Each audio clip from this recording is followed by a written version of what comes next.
Bonjour et bienvenue à toutes et à tous dans Multijoueur, votre rendez-vous jeux vidéo sur Tech & Co, à retrouver en podcast évidemment, et sur la chaîne, et sur YouTube, et partout où vous voulez pour parler de l'actualité vidéoludique.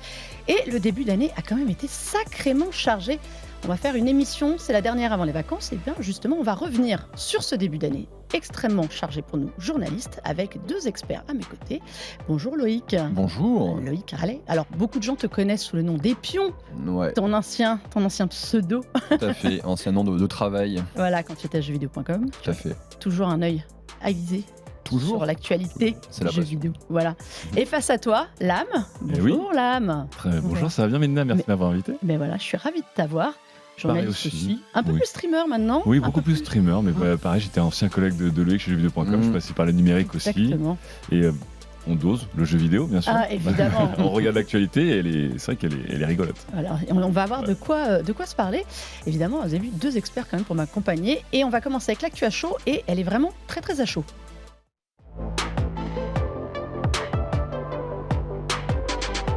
Bon, messieurs, quand on avait préparé l'émission, c'était pas prévu, mais l'actualité ne nous écoutant pas vraiment, hein, on a dit que c'était repos, on a dit que l'actualité était Ils calme, l'ont fait pour toi. et ils l'ont fait rien que pour la dernière. On ne pouvait pas faire ce rétro de début d'année sans parler de l'affaire du rachat d'Activision Blizzard par Xbox. Alors, on va évacuer tout de suite le sujet. Ouais. Loïc, qui a travaillé là ces derniers temps pour Xbox, Ouais. t'as un peu quand même un devoir de réserve là-dessus, Tout à donc fait. je n'irai pas t'embarquer sur des sujets épineux. Mais bon, tu peux quand même parler Ouais. des faits, rien que des faits. Lame, est-ce que tu peux nous résumer cette histoire de rachat qui dure, Ah là là. dure, mais on Oui. arrive peut-être à la fin.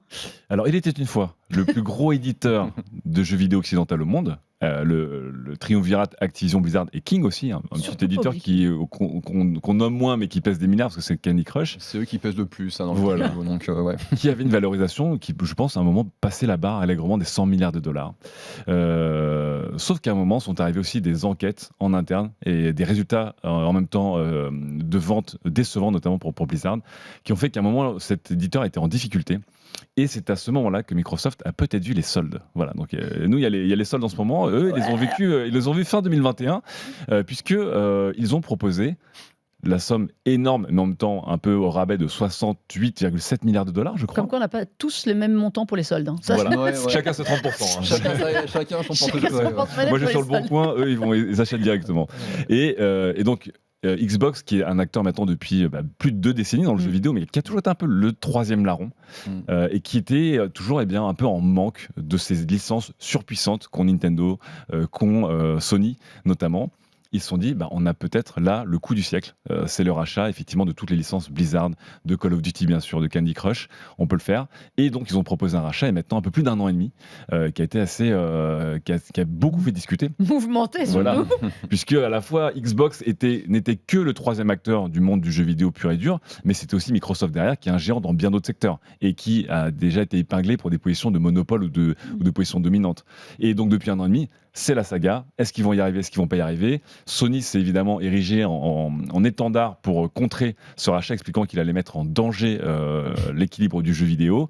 Les autorités de régulation. Sony, qui est quand même des trois Oui. du trio avec Nintendo le plus puissant, c'est évidemment, je pense que. Et sur les exclusivités, Sur bien les sûr. exclusivités, Bien sûr. hein, on l'a vu, puis les exclusivités ailleurs, Voilà. chez Square. Ouais. Donc ils ont, bien sûr, c'est le business, hein, ils ont défendu leur business à eux.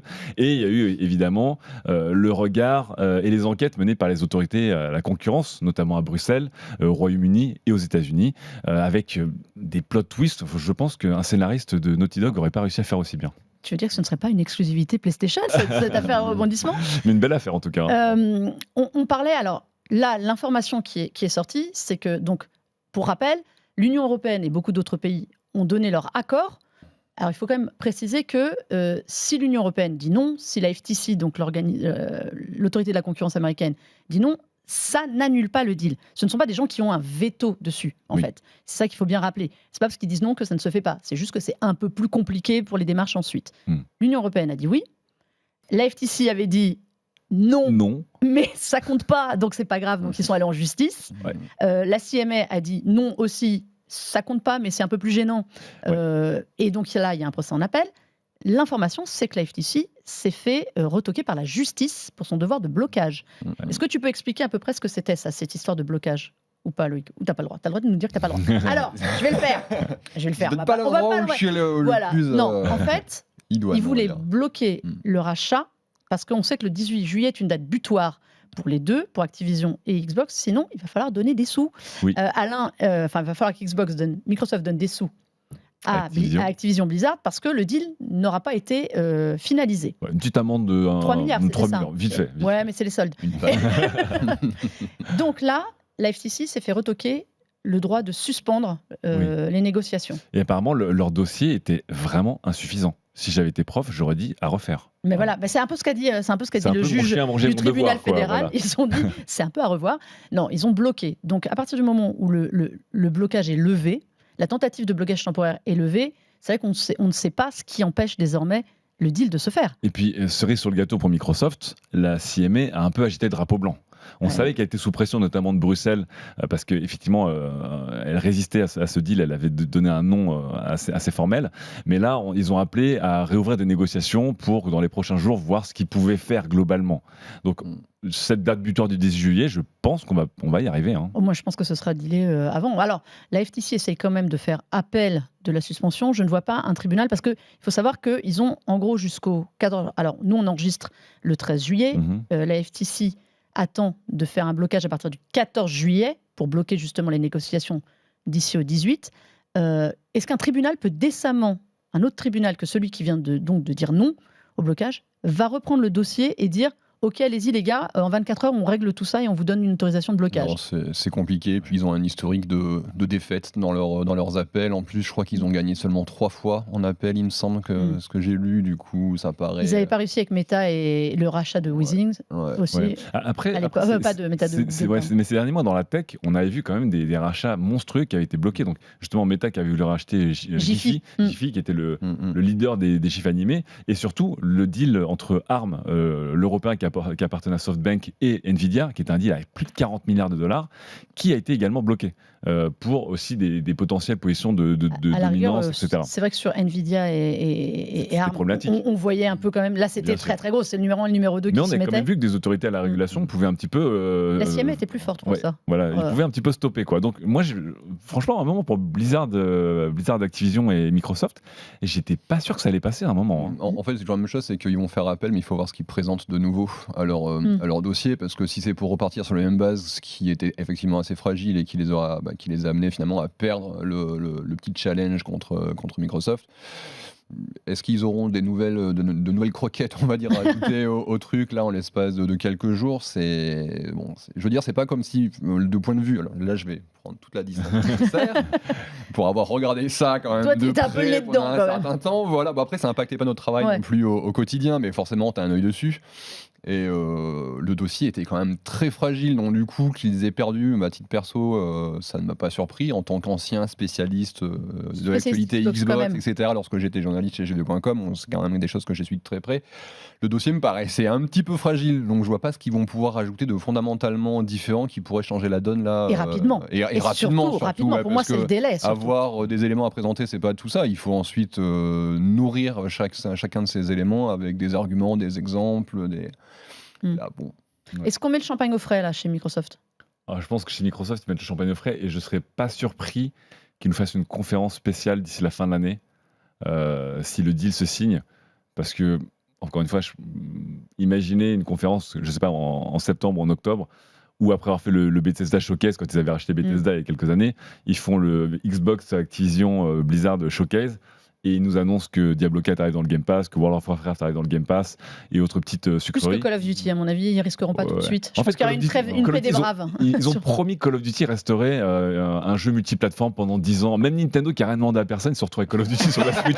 J'attends quand même de voir ça Nintendo, tourner. c'est là genre, ok, je vais le prendre, mais bon. Donc, j'ai envie de dire Call of Duty, ce sera pas un argument de vente direct en termes d'exclus, mais je pense qu'annoncer notamment tous les jeux Blizzard sur le Game Pass, par exemple, ou même, encore une fois, les codes sur le Game Pass, ça va être surpuissant, et j'imagine bien Microsoft sabrer le champagne avec une grosse keynote d'ici la fin de l'année. Voilà. Et puis peut-être à la Gamescom aussi annoncer. Ou à la Gamescom, Et n'oublions pas, c'était King, on en parlait vite fait, mais c'est King, surtout le nerf de la guerre. Ouais. On avait eu Phil Spencer en interview, vous pouvez retrouver l'interview d'ailleurs sur la chaîne YouTube de Tech & Co, où il nous expliquait que ce qui était très très important, c'était quand même le marché mobile sur lequel ils ne sont pas très très présents. King fait plus d'argent que Blizzard. Exactement. Il fait plus Faut de pas revenus que oublier, Blizzard, c'est et je pense que leur jeu coûte un peu moins cher à faire en plus. Donc, à mon avis, d'un point de vue rentabilité, King, ils doivent être. Ouais, puis au-delà pas mal. des rentrées d'argent et des IP que tu achètes, il faut voir aussi l'expertise que tu obtiens en achetant ces éditeurs, ces studios. On a subitement là des gens qui sont des experts du jeu sur mobile, qui savent non seulement faire des jeux mobiles, mais qui savent aussi faire tourner de l'économie sur un jeu mobile. C'est des choses qui aujourd'hui sont hyper importantes. Typiquement, pour parler de la concurrence de Microsoft, PlayStation, s'ils achètent Bungie, c'était il y a 2 ans maintenant, s'ils les rachètent, c'est pas simplement parce que Destiny ça marche bien et que ça rapporte de l'argent, c'est surtout parce qu'en les achetant, ils achètent un studio qui est expert dans le jeu en ligne, dans le jeu service, et donc ils vont pouvoir ensuite épauler les autres studios PlayStation dans leur velléité de proposer plus de jeux service. Et d'ailleurs, ils vont aussi sur le jeu mobile. Ils ont annoncé qu'ils allaient mettre toutes leurs grosses licences sur jeu mobile chez PlayStation. Ça va être vraiment le nerf de la guerre ces prochaines. Après, ça fait genre 10 ans qu'on le dit. Ouais, il devait aller sur le cloud mobile, ça va être très lourd, machin, etc. Après, le mobile en Occident, c'est un jeu qui reste un jeu, j'ai envie de dire, pris à la légère pour faire un gros raccourci. Mais en termes de nombre de joueurs et de joueuses dans le monde, c'est très loin numéro 1. Et puis en Asie, encore une fois, la plateforme de jeu, même la plateforme de jeu core gaming ou hardcore gaming numéro 1, c'est le mobile. Ah, mais donc, je pense que chez nous, ça nous touche peut-être un peu moins. Ça nous touche moins. Mais je ne sous-estime pas l'importance. Ce que je veux dire, c'est qu'on entend ce discours sur l'importance du mobile depuis hyper longtemps. Et je veux dire, aujourd'hui, on n'a pas, pour parler de Xbox, on n'a pas un Halo comme ça qui tourne à fond sur mobile. On n'a pas une Uncharted sur un téléphone. C'est bizarrement Nintendo qui est souvent le plus conservateur des 3 acteurs qui s'est tenté sur mobile avec ses Mario, ses Fire Emblem, avec quelques réussites et quelques moins bonnes réussites. Bon, messieurs, on va finir. On va tourner cette page Xbox Activision sur laquelle normalement on ne devrait pas revenir. On verra le prochain rebondissement. Comme tu as dit, ça ferait un super soap opéra. Et on va revenir sur ce début d'année de folie. Soyons clairs. On a des jeux qui sont sortis à l'appel des jeux majeurs, qui se vendent comme des petits pains par caisson de millions. Loïc, un œil sur ce début d'année. Est-ce qu'on a déjà vu un début d'année, 6 premiers mois aussi dense? Pas dans un souvenir immédiat. Je me fasse une historique, une chronologie des années précédentes, mais j'ai quand même, en tant que journaliste chez jeuxvideo.com, je sais que typiquement c'était 2017 ou 2018, je sais plus, qui avait été invivable. Le 2017, le précédent sorti. Horizon Zero Dawn. 2017, ouais, effectivement. Mais ce qu'il y a, c'est que étalé jusque 2018, on avait eu des sorties comme Monster Hunter, c'était lequel, Monster Hunter World, je crois, à l'époque. Il y avait le Dragon Ball Fighters aussi qui était sorti le même mois. Enfin, ça s'est étalé comme ça 1 an pratiquement non-stop, où tous les mois on avait pratiquement 2-3 énormes AAA. Enfin, c'était. Là, on en a eu 2 par mois quand même, quasiment. Ouais, c'est vrai qu'on est un début d'année. Hogwarts Legacy. Enfin, on a même. Hogwarts Legacy, on s'attendait, l'héritage de Poudlard, à ce que ce soit un carton. Ça a été un carton. Ça a été un énorme carton pour un jeu qui n'est sorti, rappelons-le, au début que sur PC et console de nouvelle génération. Oui, tout à fait. Ouais. Donc, et qui chiffrait déjà à 12 millions en 10 jours ou je ne sais plus combien. Ouais, et qui était, en plus, alors moi, c'est pas mon genre, mais c'était un bon jeu. Ça aurait pu être une arnaque où on a mis 80% du budget dans l'achat de la licence. C'est un jeu qui a été taffé en plus, donc c'est aussi ça qui est chouette, c'est que il aurait pu tomber dans le piège de beaucoup de ces jeux un peu fainéants, mais c'est un gros jeu quand même. Alors moi je l'ai fini, et pourtant c'est pas du tout mon kiff Harry Potter, j'avoue. Okay. Je me suis complètement laissé prendre au jeu, comme tu dis, c'est très bien foutu. Il y a surtout une grosse variété depuis le début de l'année. Ouais. On a des thématiques, on a eu des jeux de baston, on a Hogwarts Legacy qui est quand même un jeu extrêmement familial. On s'attendait surtout à ce que Zelda, Tears of the Kingdom cartonne.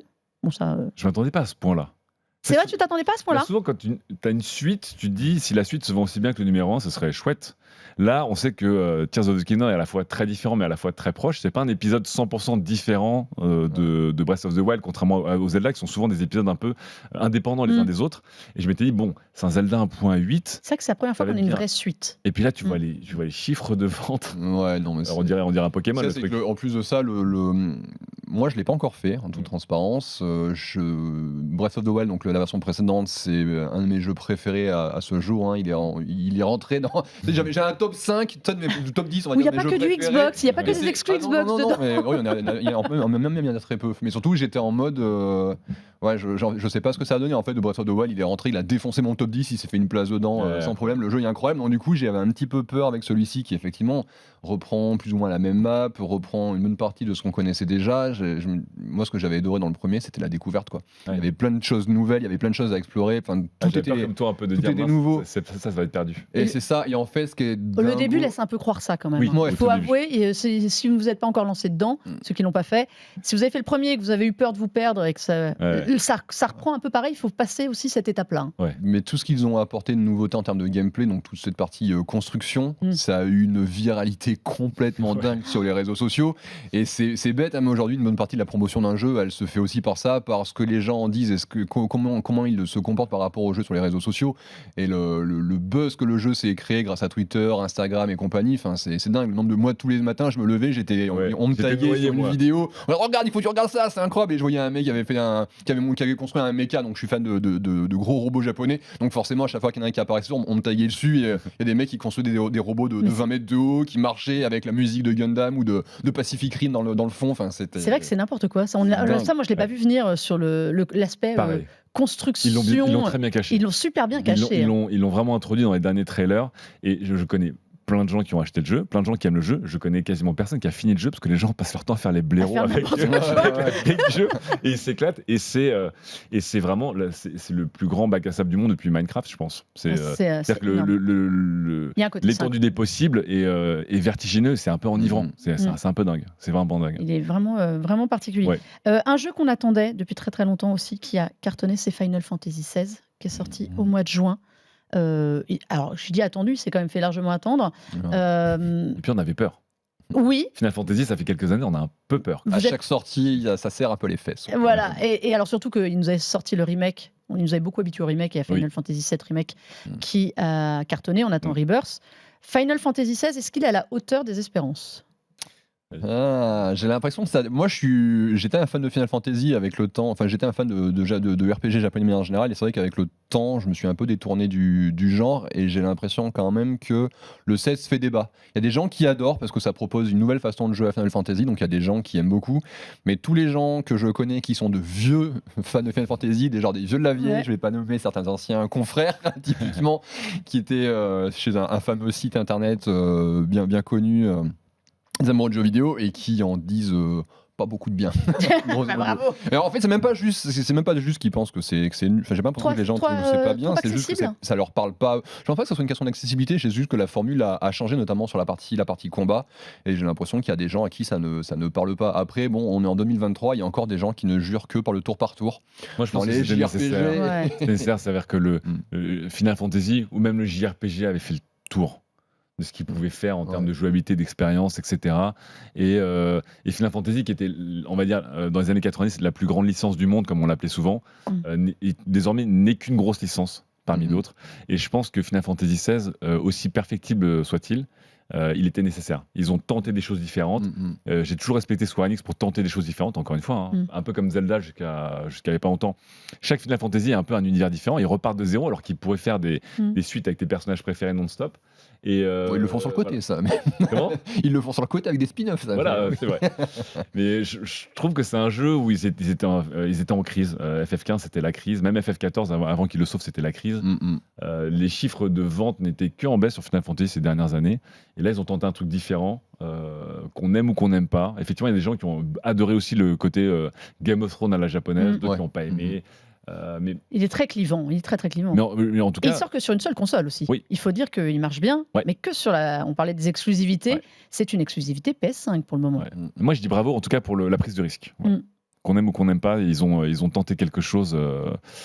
Effectivement, le combat, moi, je suis pas un grand fan du tour par tour. Déjà dans FF7 Remake, j'ai trouvé ça hyper intéressant d'avoir fait du combat en temps réel.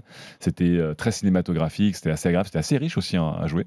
Donc je suis content pour eux. Je pense qu'ils ont relancé quand même Final Fantasy là-dessus pour pas mal de monde. Est-ce qu'il y a un succès de ce début d'année, de ces 6 premiers mois que vous n'aviez pas vu venir ?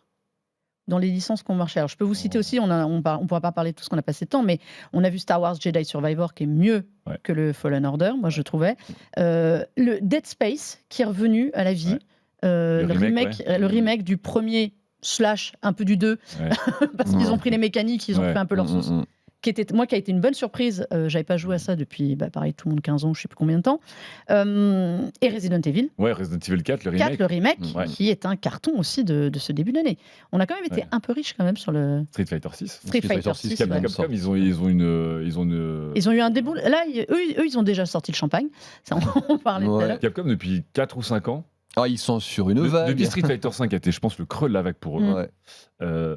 Les Monster Hunter, les Resident Evil Remake, je suis pas fan des remakes, j'aime pas trop les Mais même mais avec vraiment. le 7 déjà, Vraiment. avec Village. Ils sont sur un truc Capcom là incroyable. Et notamment sur Street Fighter 6 qu'on voit à l'image, qui est vraiment un jeu ultra exigeant, avec une communauté historique encore plus que des Final Fantasy, où chaque mouvement, chaque frame data est commenté, chaque approche, etc.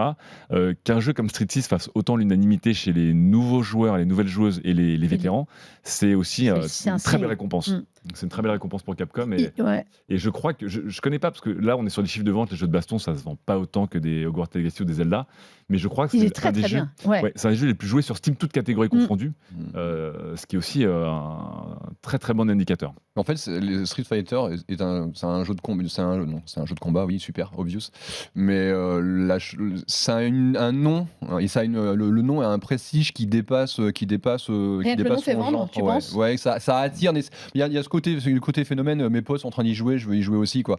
Et puis t'as le prestige de la marque dans un autre genre. Gran Turismo est un jeu de course. Les jeux de course aujourd'hui, et j'en sais quelque chose, que c'est quelque chose que j'aime en particulier. C'est devenu assez niche aujourd'hui. Ça n'a pas empêché Gran Turismo de se vendre par palette Et d'arriver en série et en film, pardon. Voilà, il y a un film qui va sortir simplement parce que voilà, la marque Gran Turismo, elle est hyper emblématique. Les gens, lorsqu'ils pensent à Gran Turismo, ils pensent à les permis, mes premières petites voitures, puis à la fin ma grosse BMW ou je sais pas quoi, peu importe. C'est des marques qui font vendre simplement parce que voilà, il y a le prestige et c'est rattaché à des souvenirs, c'est rattaché à des Mais si histoires le jeu est avec bon des derrière, c'est amis. encore mieux. Tu vois ce que je veux ouais. dire? Ah, bien Ils se entendu, garantissent ouais. toujours des ventes parce qu'il y a le nom, comme tu dis. Mais les Gran Turismo Sport, je sais pas si je me rappelle, Ouais, et Street Fighter 5, c'est Ouais. des jeux qui ont été très très critiqués. Oui, qui étaient moins bons mais qui sont quand même bien vendus. mais qui Oui, sont bien c'est vendus, ça, mais c'est vrai. Ouais. Mais c'est un peu dur. Messieurs, il nous reste un tout petit peu de temps pour parler d'une période infernale qui nous attend, qui sont les mois de septembre-octobre. En commençant avec Starfield, qui arrive déjà le 6 septembre, ou enfin, je ne sais pas si on doit dire arrive déjà ou enfin, vu que depuis le temps. Je vous cite en vrac ce qui nous attend pour ces mois-là. Starfield, Mortal Kombat 1, l'extension de Cyberpunk 2077, Forza Motorsport, donc pour Loïc, Assassin's Creed Mirage, Alan Wake 2. Le même jour, nous aurons Super Mario Bros. Wonder et Spider-Man 2, avant de finir en décembre, plus tard quand même, pour vous laisser tout digérer avec Avatar. On va commencer par Starfield. Est-ce que la rentrée va être sur les chapeaux de roue ou pas ? Ou est-ce que... Moi, je croise les doigts. Je croise les doigts pour que le jeu soit à bien l'auteur des fini. espérances. Ouais, non, bien fini. Bethesda a malheureusement une réputation. C'est des jeux qui, sur la longueur, se vendent très bien, ont une communauté incroyable, et donc ce sont des jeux qui sont souvent des très bons jeux sur la longueur. Jour 1, Bethesda n'est pas, malheureusement, est souvent client de sorties de jeux qui ne sont pas bien terminés, quoi. Donc, Il est en retard. On l'attendait au mois de novembre l'année dernière, à l'origine, je me rappelle. Donc moi, j'y crois très fort. Moi, je suis un fan de SF plus que d'Heroic Fantasy. Donc qu'on me dise qu'on va faire un Elder Scrolls ou un Oblivion dans l'espace, je signe. De la gestion de vaisseau, je signe 2 fois avec mon sang. Il y a tellement de choses à faire dedans, on a l'impression qu'on va y passer 1500 heures. Mais c'est ça aussi qui fait peur. Tous les jeux de l'espace qui vous disent ça va être un bon FPS, parce qu'il y a des phases de FPS, c'est d'action, hein, un bon jeu de rôle, un bon jeu de gestion et de pilotage de vaisseau dans un univers énorme avec des planètes à l'échelle 1, etc. Je les connais. Je me suis fait. D'avoir No Man's Sky, toi. J'ai vécu beaucoup de relations toxiques avec Star Citizen, avec Elite Dangerous, on fera une émission avec sur Star Citizen.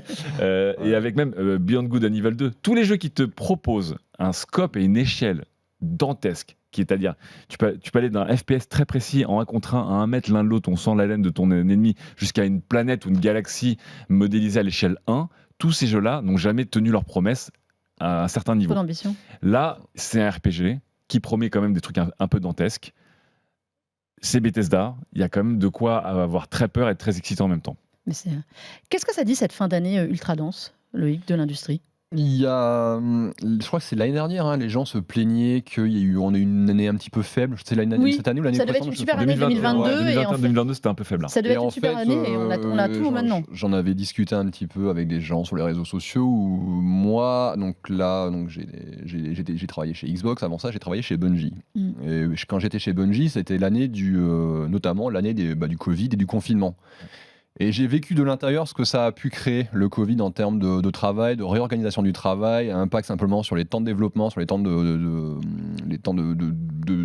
prod, en fait, tout simplement.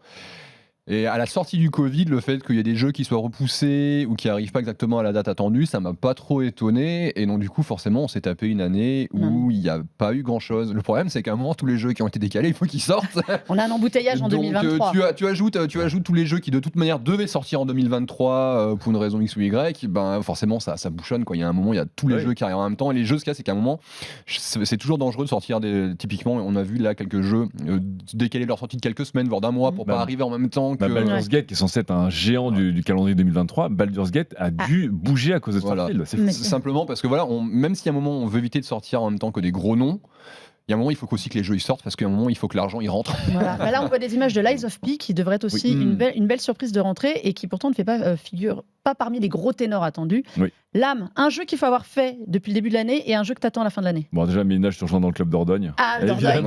Faites tous Dordogne. Le club Dordogne. Le lobby Dordogne. Évidemment, allez explorer les névroses de votre famille avec des beaux tableaux aquarelles. Ouais, mais en version vacances d'été. Quel beau pitch. Et après, il y a un jeu que j'attends, qui est un jeu français aussi, qui s'appelle Endless Dungeon, qui lui-même a été repoussé, qui va arriver au mois d'octobre, donc qui va arriver dans l'embouteillage. Mais Amplitude est un studio qui a une communauté très très suiveuse et ça coche toutes mes cases. C'est du coop, c'est du roguelite, c'est du tower defense, c'est du tactique, c'est beau. J'ai envie d'y croire très fort. Et enfin, un jeu dont on a parlé juste avant l'émission, qui est en train de cartonner actuellement en Early Access, s'appelle Battle Beats.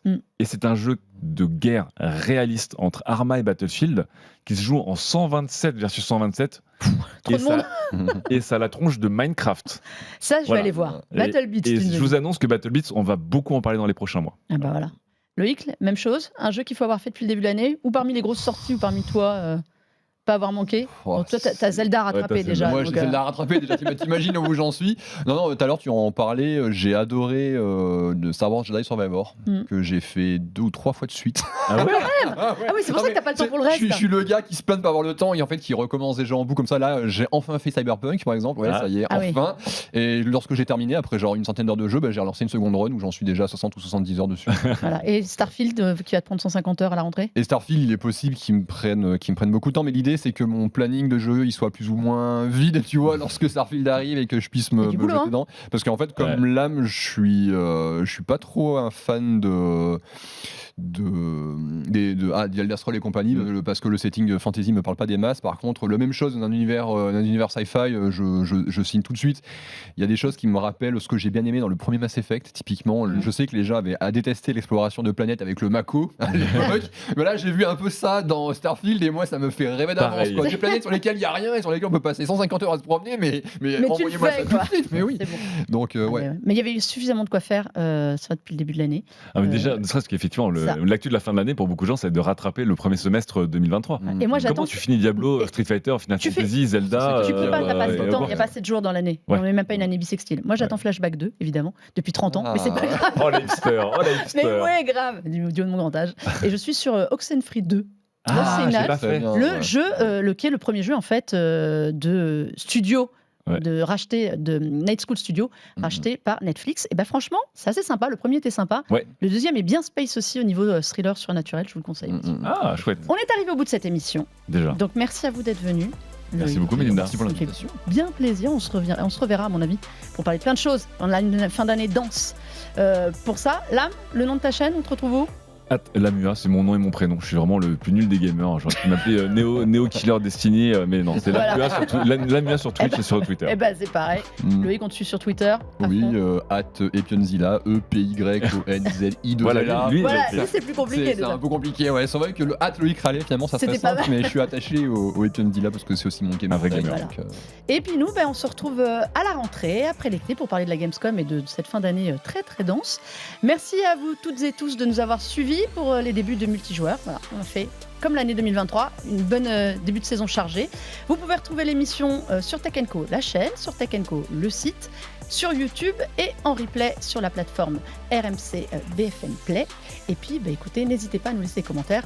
On essaiera d'être encore meilleur à la rentrée. Bon été à tous et jouez bien.